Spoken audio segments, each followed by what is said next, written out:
Good afternoon, gentlemen.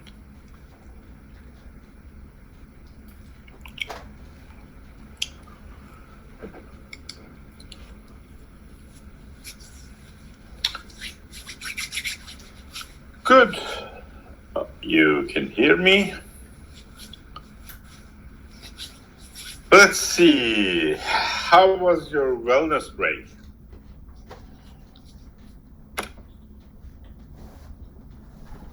Was not spring break, was it?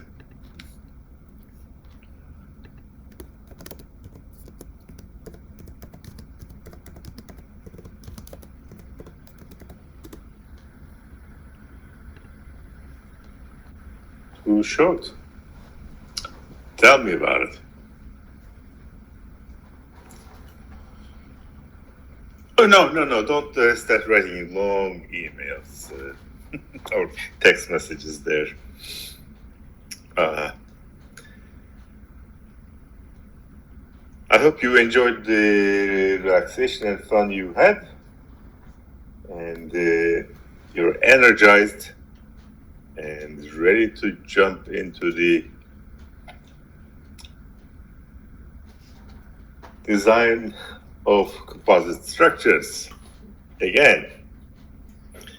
Any progress on the second test?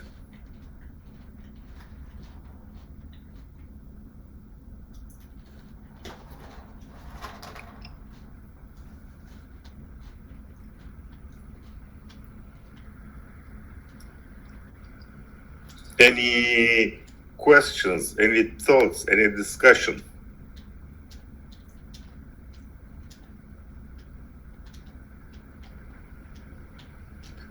To use a loop like the first test. Alex, you need to explain this to me a bit more. What do you mean a loop like the first test? I'm trying to remember where we had a loop. That's for the iterations, I suspect.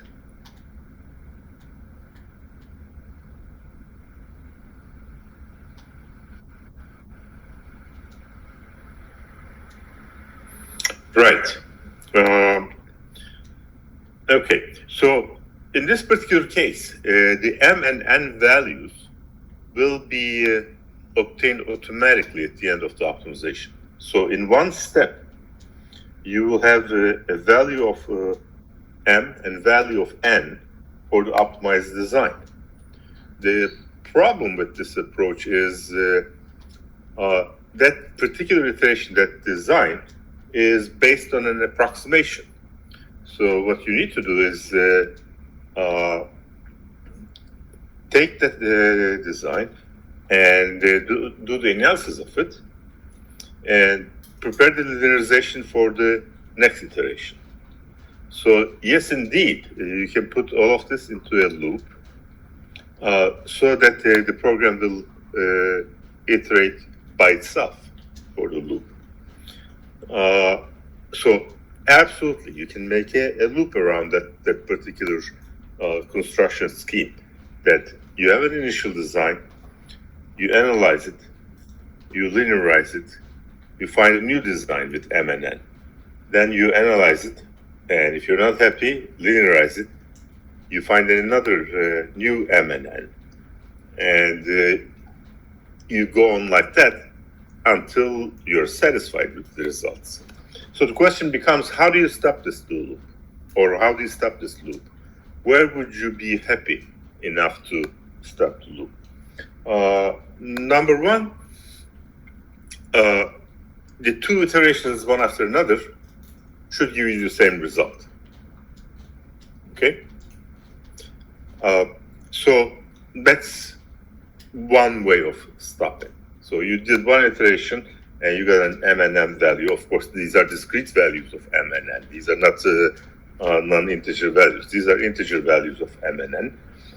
And you did one more linearization, one more iteration with that new linearization, and you got a new M and N, and they are same as the previous one. Then that means the optimizer is no longer able to move anyplace else than that particular design. If it satisfies all the constraints, if your two successive iterations are the same design, you're done. Another way of stopping it is to keep track of what designs that you have had before, and your last design is you linearize it again, and you're going to run it again. But if you look at your problem, you know that there is no other choice left, but you're going to get one of those designs that you reached earlier, then you don't even have to do that iteration. You can stop at that point, saying that, hey, you've reached the optimal solution. So this would be the strategy to go about. Is that an answer to your question, or is there something else that?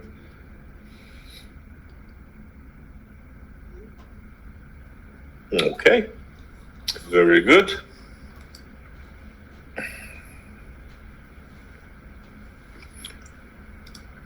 So let's start the session recording, and let me share my screen with you guys.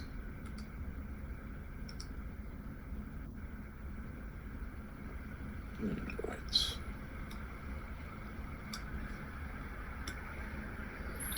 So there are two things that I want to do today. One, we left the previous tutorial without finishing it because the last run that I did not converge to what I thought was going to converge. And I went back and found a few typos that actually made it impossible for the program to work. But after that, I also noticed that some trick that is needed for this particular problem is not covered. So what I did is I changed the problem a little bit, and I added one more chart to my lecture charts, and I will briefly flash that right now. And I put a new lecture chart also in there on Blackboard, and that's the factorials optimization. And that one is right after the elimination parameters. I did the example of a buckling load maximization problem, which used the same lambda critical. This is the buckling load computation for a rectangular plate with simply supported edges. That maximization required finding the minimum of lambda critical as a function of m and n. That would be the what we would call the eigenvalue or lowest mode for buckling. So that would mean that if I have a plate with some d properties, d11, d12, d22, and d66 properties, and there's some load level prescribed as NXO and NYO. If I tie NXY and NY together with a multiplication factor called lambda, I can pull that lambda over here, and that will become the lambda critical. And for each m and n value, where m and n are not the number of layers in this case, these are the number of half waves, sinusoidal half waves, assumed for buckling mode shape along the x direction with m and along the y direction with n. So as an function of aspect ratio, which plate aspect ratio is A over B, or A is the length of the plate, B is the width of the plate, you will have M and N that will give you different values for lambda critical for each M and N value. So in order to experience this or compute this minimum of the critical with respect to M and N, what we do instead of doing a minimization of that, we create a table of lambda critical values by changing m and n from 1 to some high value for number of half-waves along length and some value for the width. And typically these are actually small. For a rectangular square panel, A is equal to B, actually there's a very well-known solution that the optimal stacking sequence for this square plate is actually all plus minus 45 layers. That is the best solution that you can get. So if you change the aspect ratio, or if you change the ratio of the transverse load Ny with respect to the Nx, then the different M and Ns might actually give you the lowest lambda star. So that will be the purpose of using this, and using anything other than 1 for M and 1 for N. So we can go up to 2, 3, 5, depending on the aspect ratio of your structure. If the aspect ratio is very, very large or small, that means either width is too large compared to the length, or length is too large compared to the width. In that case, the best M and N combination might be some large value of M, small value at N, or some large value of N and small value of M. It will depend completely on the stiffness properties, D11 through D66, and the A over B ratio of the plate. So to find this maximum load, we make this lambda to be an unknown. So we sort of eliminate minimization independently, but we make it part of the design problem. And we will be trying to find lambda star, which will depend on M and N. And we would like to maximize that load factor lambda critical, provided that lambda star is less than all the M and M value combinations for lambda critical. For all the lambda critical values for different combination of M and N's, from say 1 to 4 or 1 to 3 or 1 to 5. And then you also, this is not a thickness change problem. You make the thickness to be the constant throughout this optimization process. So the laminate thickness is given. All you're trying to do is find the stacking sequence with Z, what I call Z now, O's, N's, and F's. And these are stack of 2 ply orientation angles, 2 plies of zeros, 2 plies of 90s, and a plus minus 45. And the stack identity variable says only one of those O and or N or F can be 1. The others must be equal to 0 if one of them is 1. This is what ensures.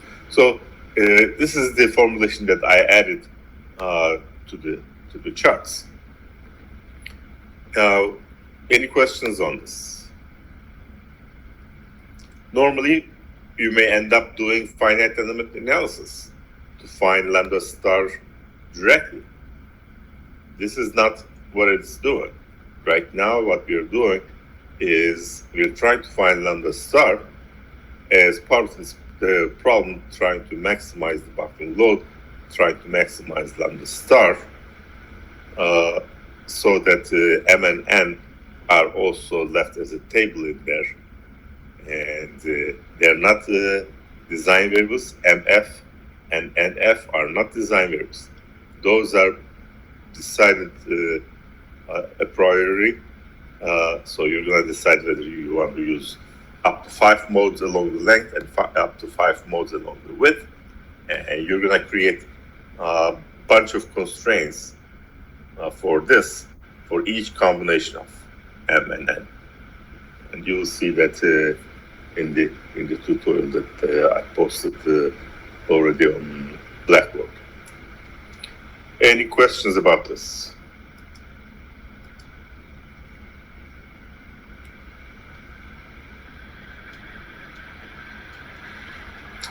So let me go to that tutorial and let's finish that up, and then we'll go to the new topic of genetic algorithms. So this is the example that I added with the flexure parameters. This will not work right now because I did not load. Let me make sure that I actually quit the kernel so that there won't be any, leftovers in there. All right, so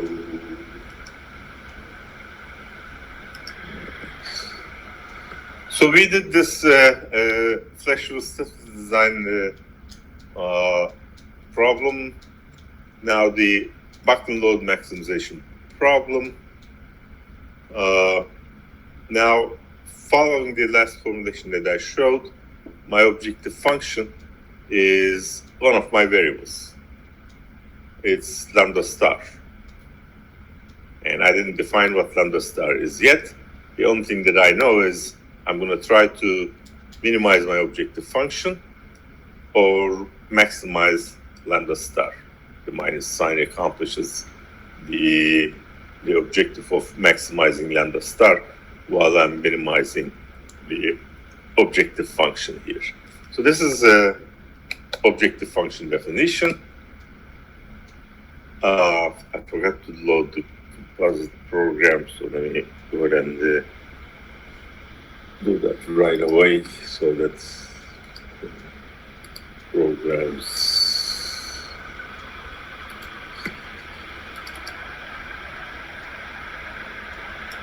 Okay, this was my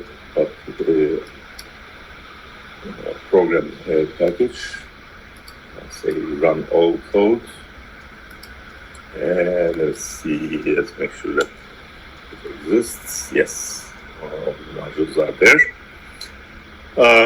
And then I define a function called lambda critical. This is the equation that we use. Just in case, let me open that up. As you can see, this is going to be this equation that defines lambda critical as a function of m and n. So this function lam_cr, capital CR, with the input variable m and n, goes in there into this module, and it computes pi squared d11 times m over a to the fourth, 2 times the d1 2 plus 2 d6 times m over a squared n over b squared and plus d2 to n over b to the fourth, all of that divided by m over a squared load nx and n over b squared load ny. These are going to be defined as problem variable. This module, the only thing that it's going to do for a given m and n, it's going to compute that equation, which is very similar to this one right now because nothing else is defined. There's d11 and there, a is there, b is there, and the load x is there, load y is there. But if this was, say, 10 modes along the length direction, it would have actually had 10,000 d11 and 100 times the load nx. So obviously this is going to come out differently.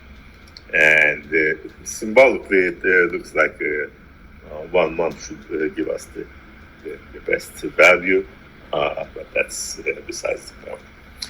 The next item that's missing from this equation are D11 through D66. And those are defined in terms of the W1 star. This is the normalized flexural lamination parameters.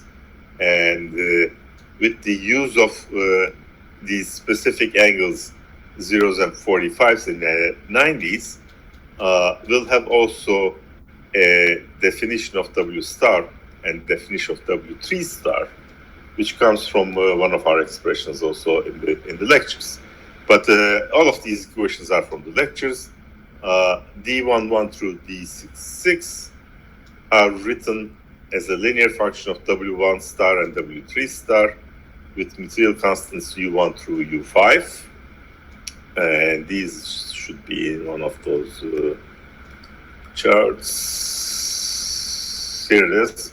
D11 through D66, H cube over 12, capital U1 plus W1 star U2 plus W3 star U3, and so on and so forth.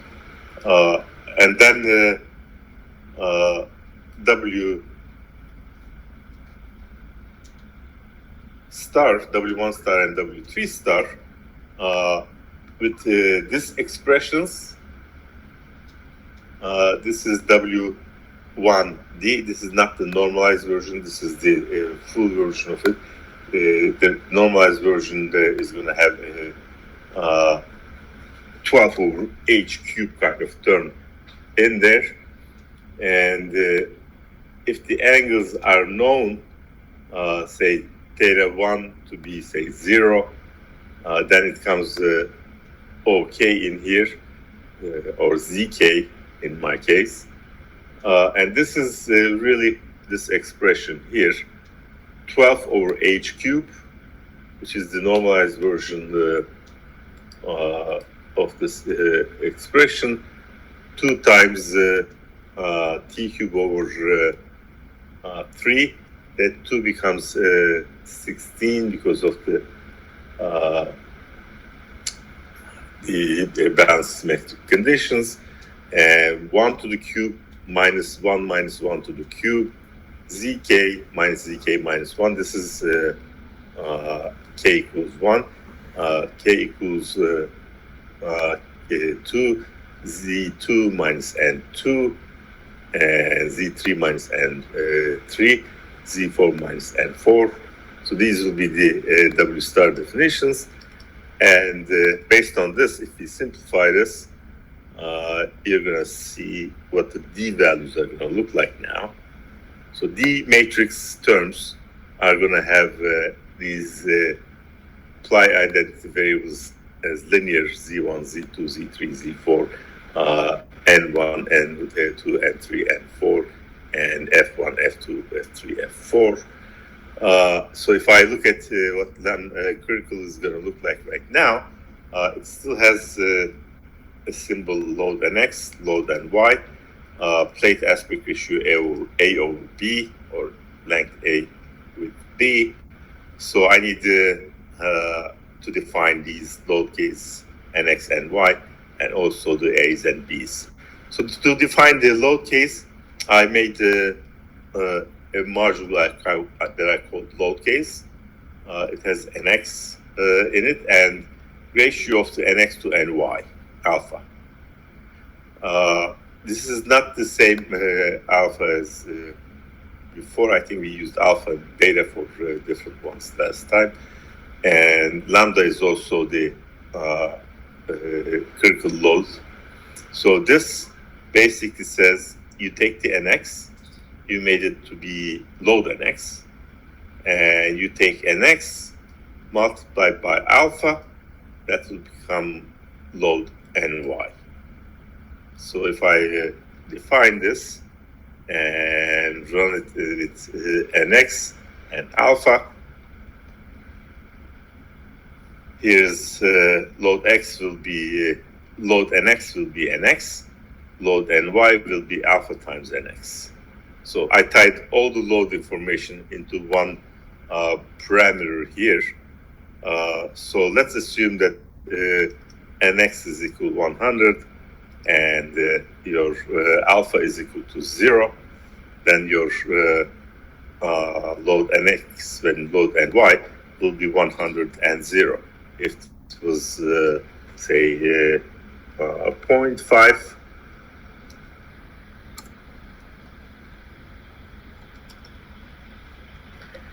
then load NX will be 100, load NY will be 50. So that defines this missing numbers in there. I'm going to go back to one again, pure compression load. I mean 0 for pure compression load. If it's 1, the loads in both directions are equal to one another. And then the final missing information is my ply thicknesses, which are 005, and panel length 10, panel width B. If I put those in there, then the critical 1 comes out to be this value that has now U left, U1 through U5, and linear variables F1, N1, Z1 through F5, C5, and N5. So I put the missing material properties U1 through U5 into its place. That's U1 through U5 from some material specified. And if I do that, and if I look at lambda critical 1 again, now the only thing left is my H, total thickness, and N1 through the variables. And to do the analysis, I'm going to assume 16 ply laminate with all 45s. So this will do the analysis of this plate. So I call base design to be Z1 through Z4 going to 0, no 0 degree plies, and F1 through F4 going to 1, meaning that all 4 locations in the 16 ply laminate are with plus minus 45s, and there are no 90s in the laminate. Okay, and if I do this baseline design, define this baseline design, and if I define my total thickness to be 4 times that at the ply thickness times Z1 through N4 summation, evaluated at base design, total thickness comes out to be 0.08, and my lambda critical in this case, let the H go to total T, and evaluate the lambda at base design. So for example, this will give me 1.733. This is lambda critical for mode M equals 1, N equals 1. If I make the mode, say, N equals 2, I get 9.34. So this is not smaller than 1, so 1 is smaller than this. That means lower value is for 1 rather than 1, 2. Or I can do 2, 1,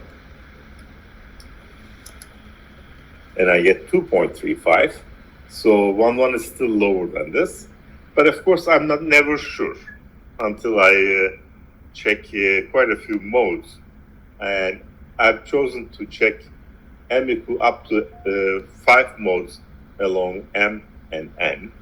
So I created a table of lambda critical when M and N change from 1 to 5 and N from 1 to 5, and evaluate the total thickness, the H at total thickness, and baseline design. And these come out to be, and I'm going to be printing these, as 1 mode 1.73, 1 2 mode 9.34, etc., etc. I want out of these this smallest one. So I take this list modes, which have these values, and I say order them, sort them, so that the lowest one is the first one, and highest one is the last one.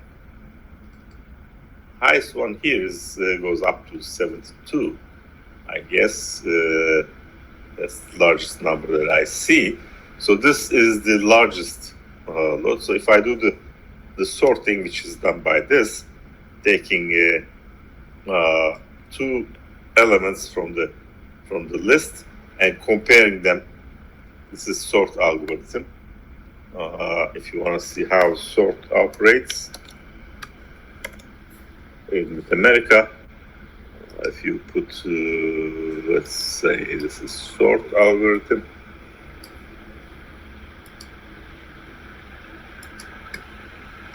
If you give a list and say sort, it sorts the list into what goes canonical order, or you can use an ordering function, how you want them to be ordered. So here are some examples. Sort DBCA, it puts the A first, D last. And if you say sort using greater as the ordering function, and give a list 4, 1, 3, 2, 2, it'll give you back from greater to the smallest. That's 4, 3, 2, 2, 1. Or the same thing can be done by doing number 1 and number 2. And this is what that does. If you have lists that you're sorting, then you can say sort number 1 and number 2. You're comparing two elements of the list, and only use the second value in the list as an argument for ordering. So relist this, order this, so that you use 2, 1, and 3 as the ordering algorithm logic. So it puts this as the first, and this one as the second, and this one as the third. This is exactly what I'm using in my ordering here, that I'm saying sort modes, number 1, take the first value in the list and compare them. And basically this comes up to be 1.73 is the lowest one, and 1,5 with 197 is the last one. And second largest eigenvalue or mode shape buckling is mode shape 2, 1. And then 3, 1, 4, 1, 2, 2 next. 5, 1 is a higher value of the load multiplier to reach that. So I need the lowest one. So when I say first to this sort algorithm, it gives me the smallest one. This is just for checking. In the optimization, we're not going to use this. We're not going to sort anything.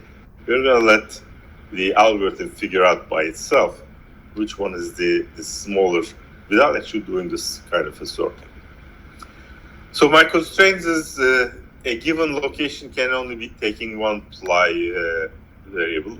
So Z1, F1, and 1, sum of them equals 1. Z2, F2, and 2 equals 1. Z3, F3, and 3 equals 1. So this is basically one of the constraints. The second constraint says lambda star must be the smallest of the 1, 1 through 5, 5. And I put all of them as constraints. So there are 25 constraints in here, checking lambda star against each one of this lambda critical. For when H goes to total, and I don't put a design in here. So these constraints now, constraint group 2, if you look at them, it's long. That it says lambda star must be less than something something plus something times F1, something times F2, something times F3, F4. This is in terms of all the design variables, Z1 through Z5, Z4, and N1 through N4, and F1 through F4. There are 25 of these constraints in the constraint set 2. Then I combine these two constraint sets and say find minimum objective, which objective is lambda star. If you don't believe it, we defined it earlier as minus lambda star. Constraints are just total constraints are just these together with first set. The integer variables are Z1 through Z4, and N1 through N4 and F1 through F4. These are integer variables. And they are also in here as variables. I also have lambda star as a variable that I'm trying to find out, which is also equal to the objective function. So objective function is equal to only one variable. And then I have to have a binary value for the z's and n's and f's. So I make them greater than equal to 0, less than equal to 1 for each variable. And that's it. I don't restrain lambda star to be integer, but it's a variable. I execute, comes back and says, okay, your Z1 is 0, Z2 is 0, Z3 is 0, Z4 is 0.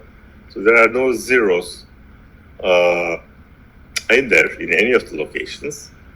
F1 is 1, F2 is 1, F3 is 1, F4 is 1.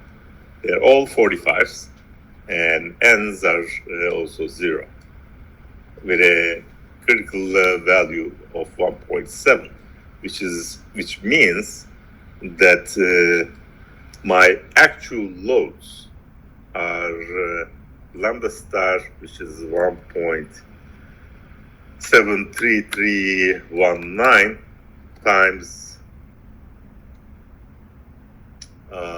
load NX,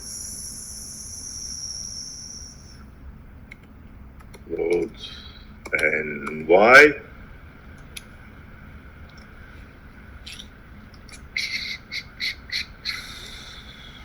going to produce an answer. I do not know. Yeah, load NX is that. Oh, one is a curly bracket, one is a parentheses in here. So,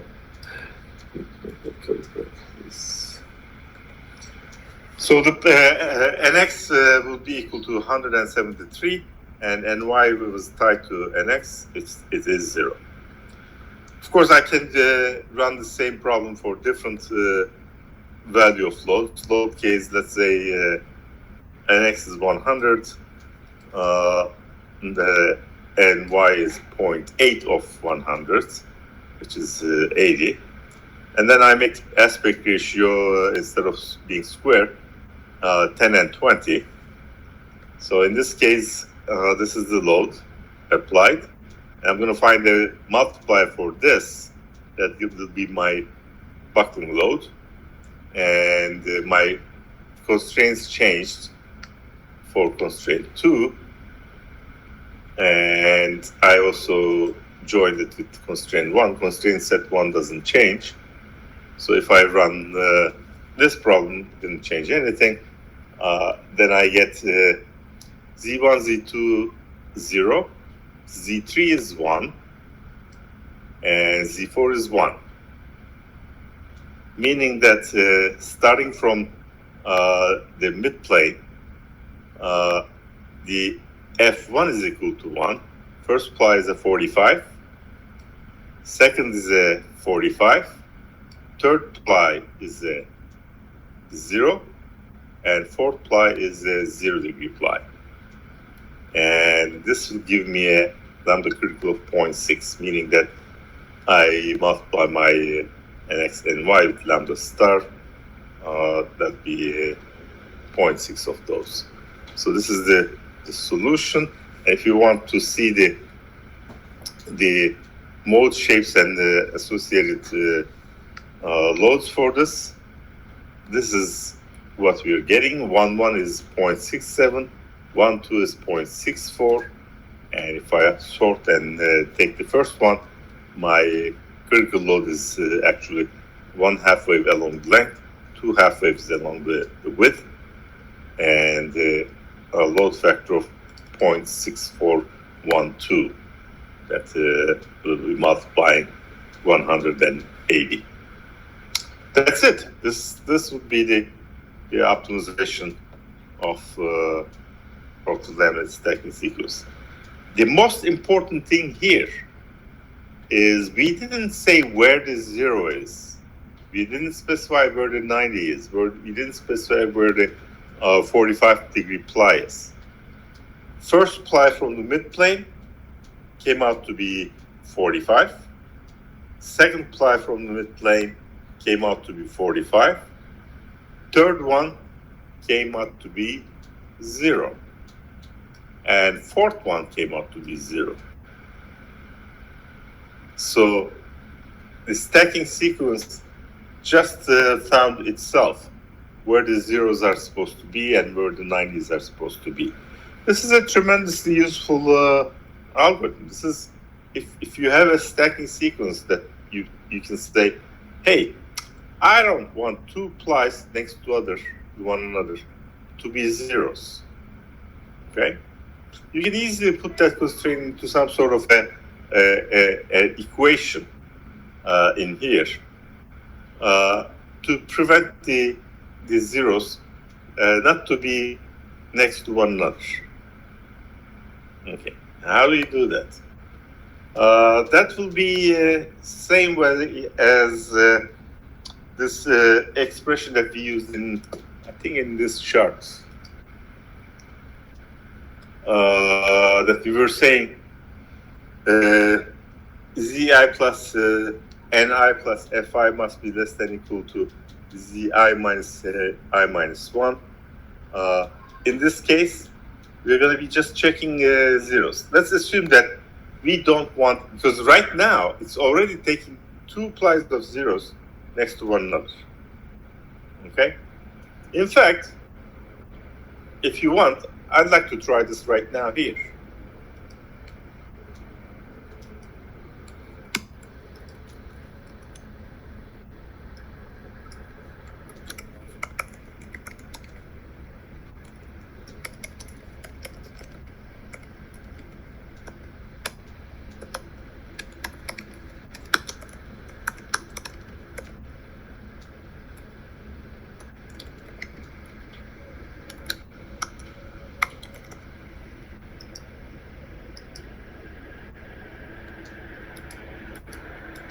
So I will create another set of constraints.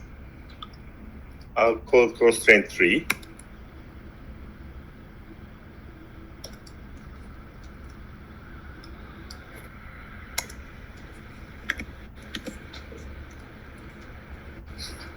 And I'm going to say 0, 2 must be less than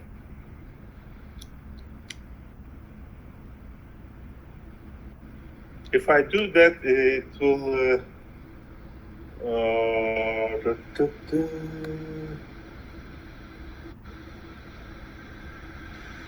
do I want I don't want adjacent layer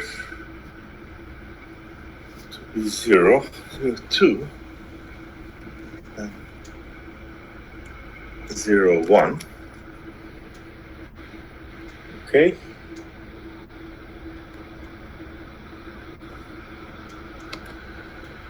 Zero 3 must be less than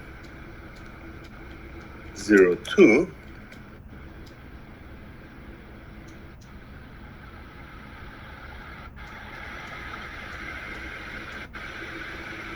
Okay, I think it should work. 0, 4 must be less than 0, 3. If one of them is 1, the other one must be 0. Okay. All right, let's try and see what this does. This is my new constraint, constraint 3. And I'm going to copy this solution. Put it here. And add constraint total to be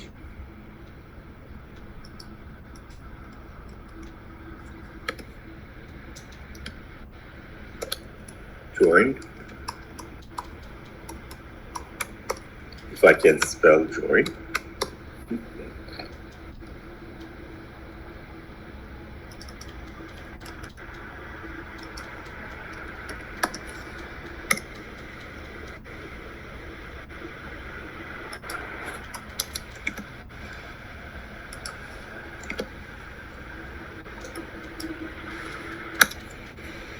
Constraint 1, constraint 3, constraint 2. Let's look at it. So this is the first constraint, second constraint, third, fourth. And then new constraints are here. And then the lambda start constraints. And let's run this. It was not able to find a laminate. So there's no laminate that will satisfy condition that does this. Let me try something else and make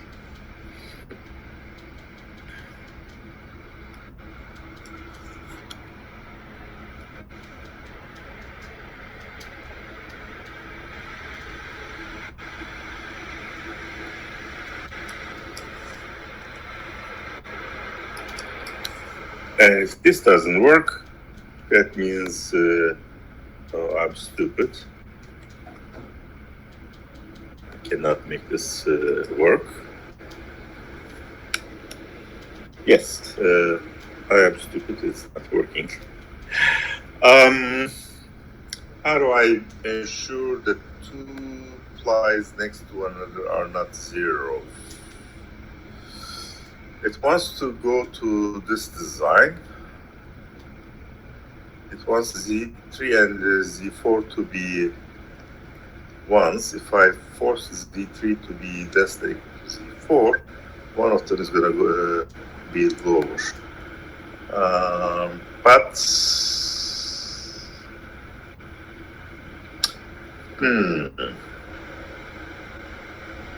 let me see if it will work with F's starting from the midplane with the 45s.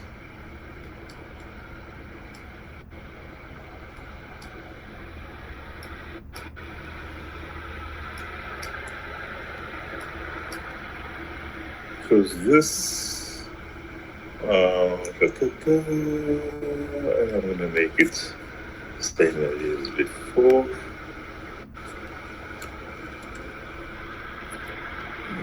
Shift less than.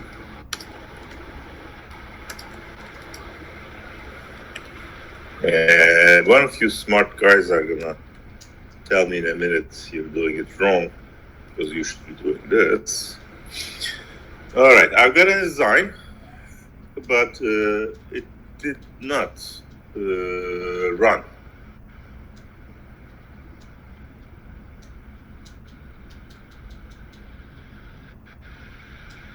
I know the reason. Yes. These are supposed to be conditions.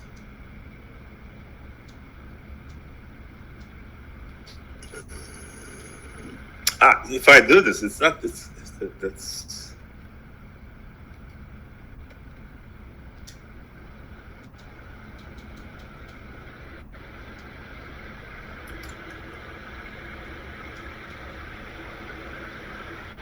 It's not running at all. There is something definitely.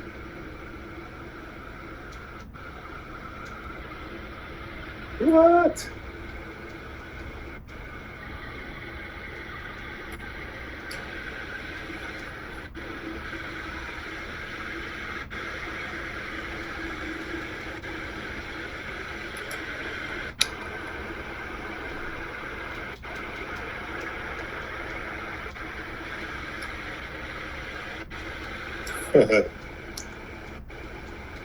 There are no variables yet. What am I doing here? F3, F2, F4, F3. Okay, let's try this. F2, F1, F3, F2, F4, F3. Okay, now they are variables, not some unknown quantities. Come on, there are still some unknown quantities in somewhere. F1, N1, Z1, F2, N2, Z2, F3, N3, Z3, F4, N4, Z4, F2, F1, ZF against here. What is that? Where is that ZF coming from?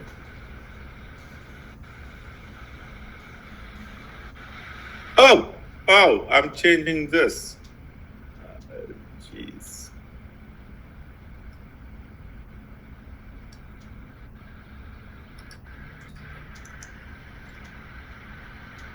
Yes, constraint 3. You're right.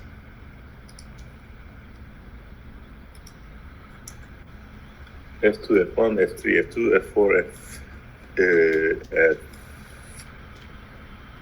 F3.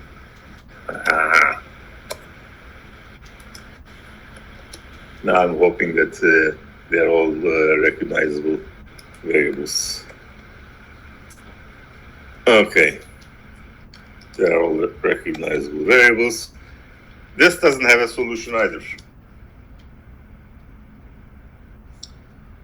So, over restraint, which means that I cannot find the solution the way I'm doing here. I have to figure out another way to impose a constraint to eliminate two plies to be of the same orientation angle. Two adjacent plies.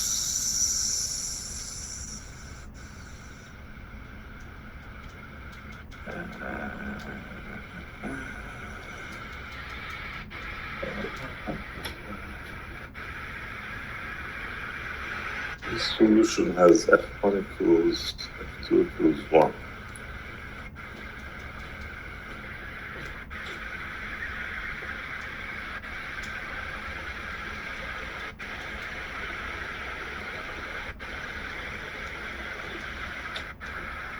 Let's do this. Now that we know, it's just a matter of F's.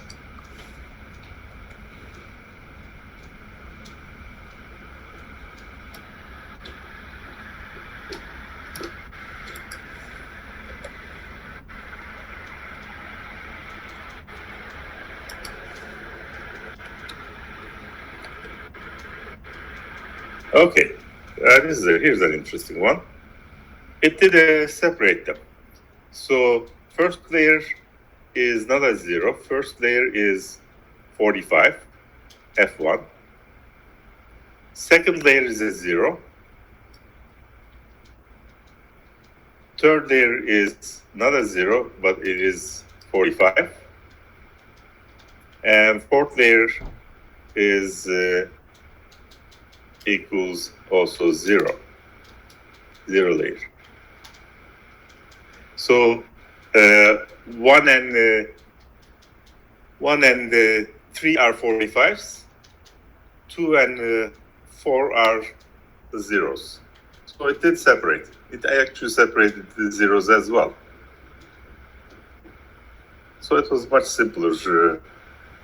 And that all I had to say was F2 must be less than F1. Now, of course, it could have pushed 2 45s side by side somewhere else, but so what was my original design? 45, 45, 45, and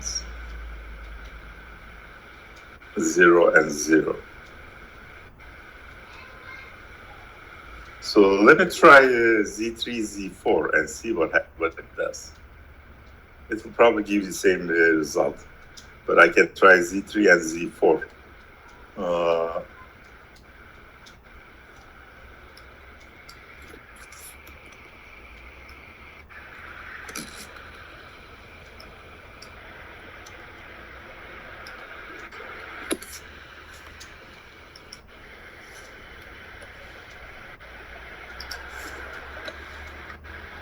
it may just give me the same result of 0634.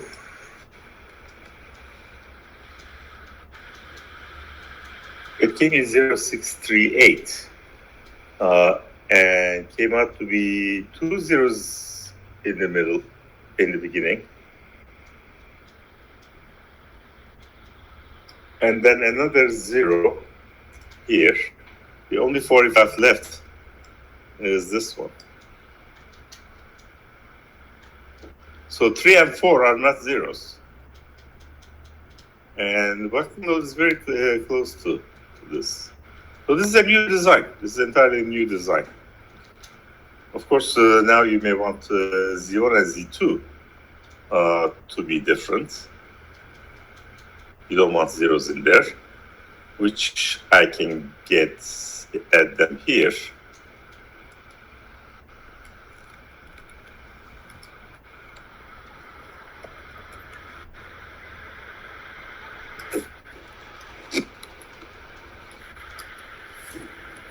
But the more constraints I introduce, I think the load should be going up. And at some point, it won't even find a design. So this was 0638. Let's run it again. 0634. And 1 is 45. Second layer is 0. Third is 45. Next one is 0. So separated very nicely, actually. And with 06347. Okay, do you see what's going on? It's actually able to implement what I'm asking.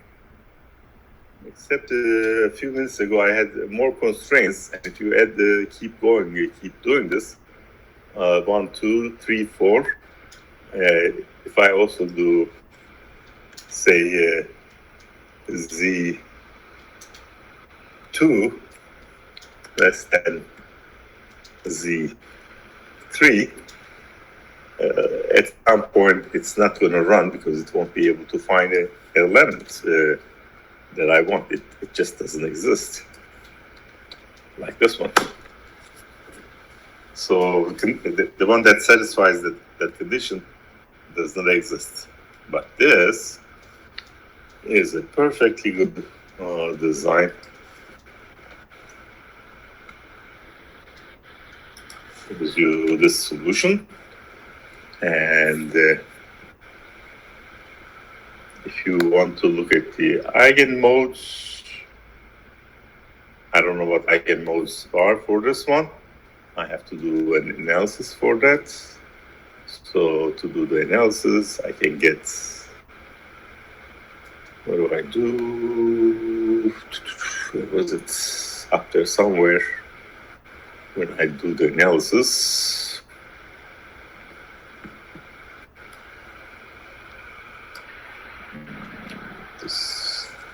Wait.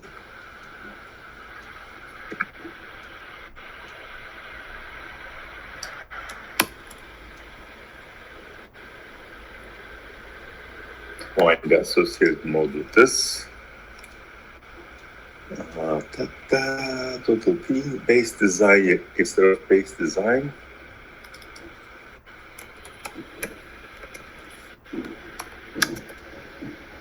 Solution 2.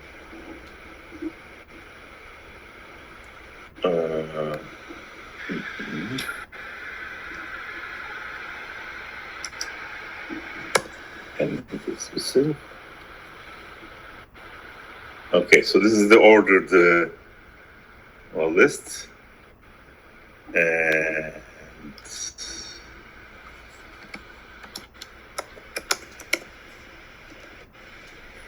one with 634759. 634799. The adjacent design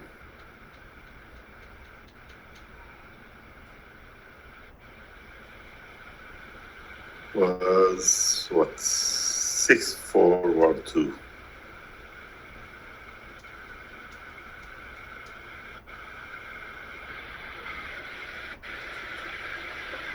Okay, interesting.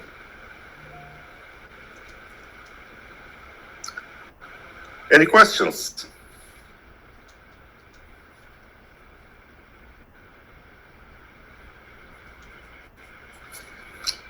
All right, let's go to genetic algorithms, and this is something that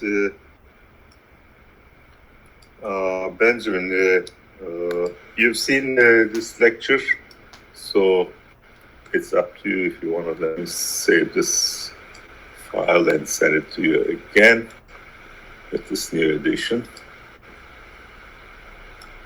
I don't know why this changed, but save that. Choose. So you can see that this is a tricky business with integer programming. We need a much more general way of solving these discrete problems. First of all, for example, we could handle the thicknesses only by defining the stacking sequence, or individually separating the ply orientations with associated thicknesses. If I want to do the orientation angle of the adjacent layers to be, say, a discrete variable, I didn't have that choice in the previous methodology. Also, the angular orientations that I have, I limited myself to 0s, 45s, and 90s. Therefore, I had variables z and f and n. If you wanted a more refined alphabet, say every 5 degrees, because you have a manufacturing capability to build laminates with 5-degree increments, then you have to add all of those things as variables. Let's go one step further. That I have an AFP machine and I can put my ply orientation angle, any discrete angle that I can choose with 1-degree increments. Then I'll have to have at least 90 variables to design these things. And for that, it becomes impractical to do that.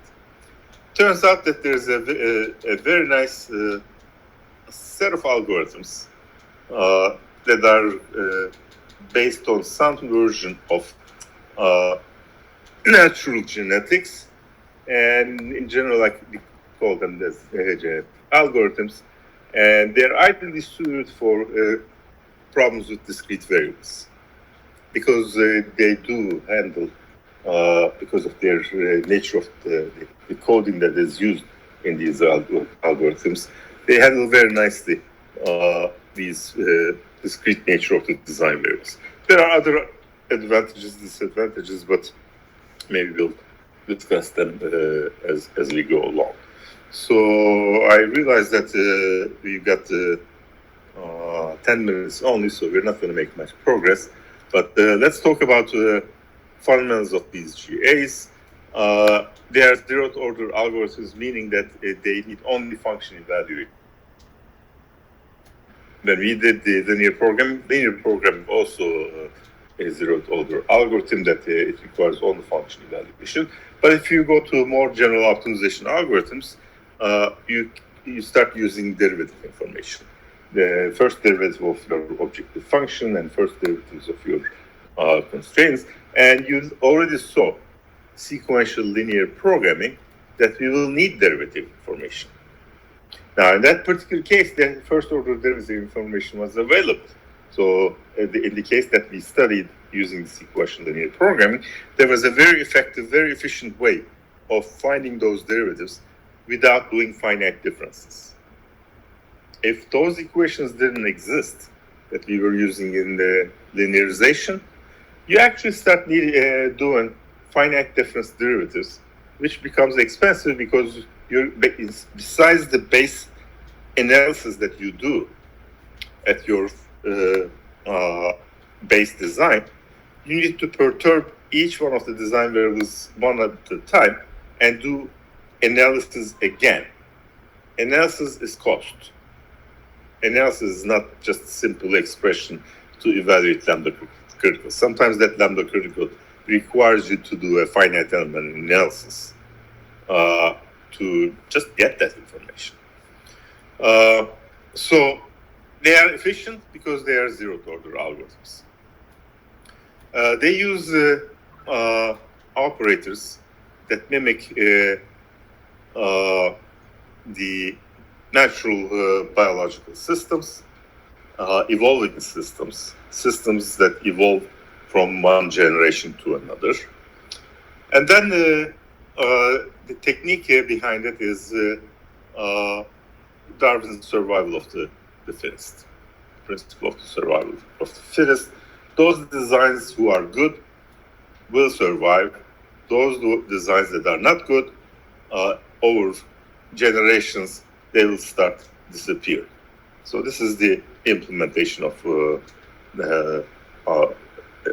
Darwin's principle of survival of the fittest.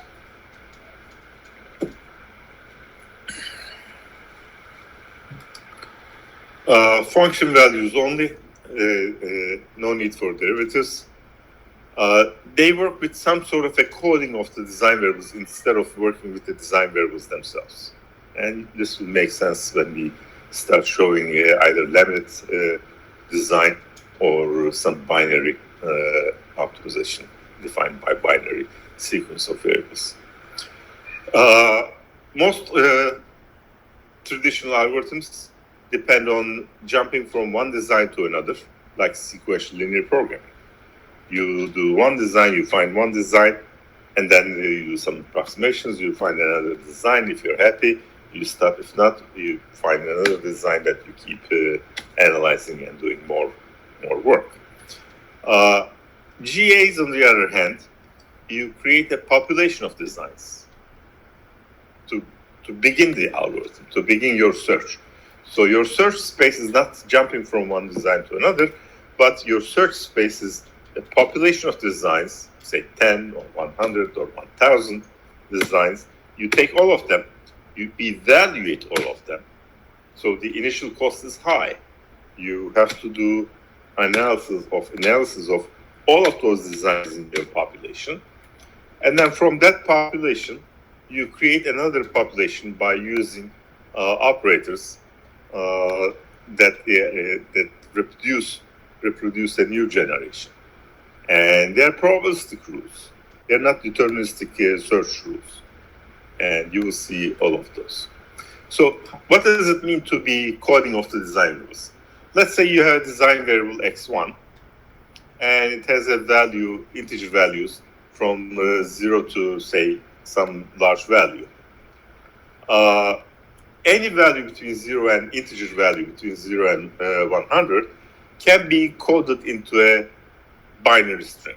This is traditional representation of integer numbers with binary numbers. For example, number 13 corresponds to a binary string of 0, 1, 1, 0, 1. There's a specific equation for it that says 2 to the something in there, and you do that to find 13 out of this string of binary numbers.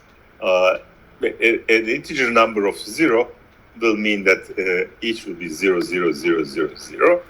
And each is 1, 1, 1, 1, 1. Then you have the largest value of that integer value, which in this case, I don't even remember what 1, 1, 1, 1, 1 is in terms of an integer number, but it corresponds to a specific integer number. If you have two design variables, say you have a design space x1 and x2, then you take the string for one of the design variables and you put them head to tail of the second design variable. And now a design D, which is a point in here, is represented with a binary string of zeros and ones, and it tells what the x1 value is between this. Well, I suppose with a 5-digit, the largest number that you can get is 31. So that's why I use 31 here. So out of this D1, one design, if this is 13 and some other number here, so x1 is, for this case, is 13, x2 is some value represented by 1, 1, 1, 0, 1, which this could be, I guess, some 29 or 30. I think it's 29. This number corresponds to a 29. 30 would have been 1, 1, 1, 1, and 0. So this is 29. So this design is 13 here and 29 here, this point here. If you have 3 design variables, I cannot show it graphics, but I will add another one, x3 at the end of this. That will represent the design. And design variables, there will be n short strings of zeros and ones, head to tail. That will be the representation.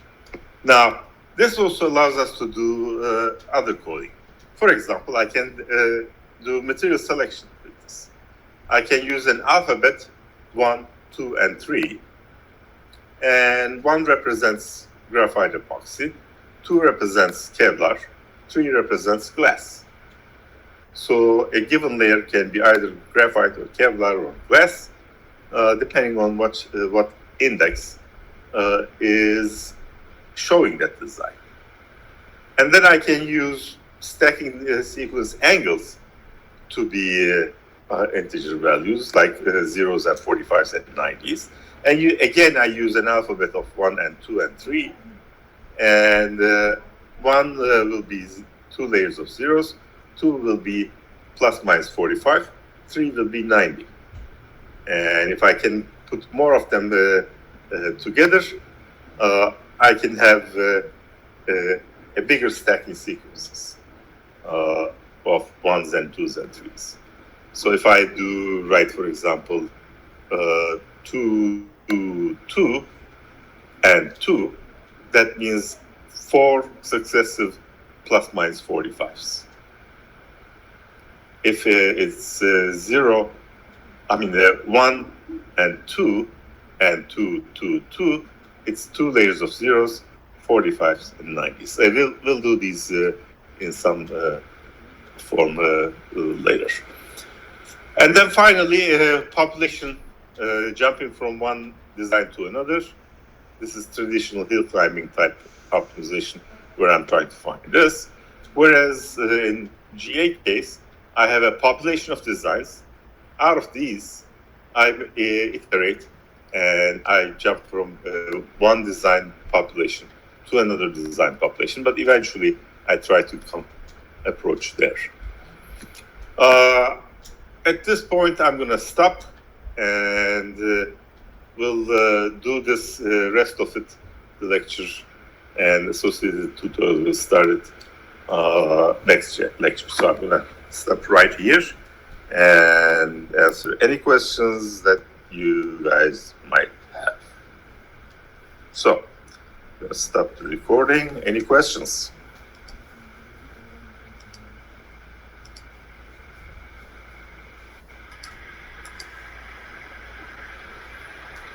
So this was the introduction to GAs. We're going to show some of the operations as we go along, related with selection schemes and some operators with limited stacking sequence and so on and so forth. And after we finish that, we're going to start the tutorial on GAs and show how the optimizer is progressing in the design space. All right. Those of you who want to do something with test 2, Monday we can have a help session on that. So let me see, Monday, where is my calendar?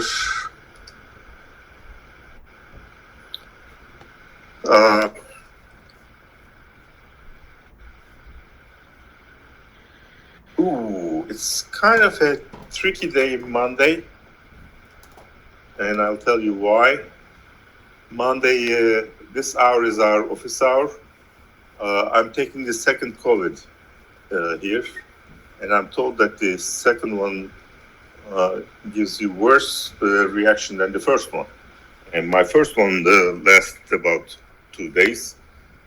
But the time between them is very little, so I will probably survive without having any symptoms to this. So I'm good with 1 p.m. office hour, and if that is not sufficient, Tuesday morning we'll put another one to do another help session on Tuesday, so that you guys can complete test 2. Okay, I want you to complete test 2 on time this time. Any questions? Any comments?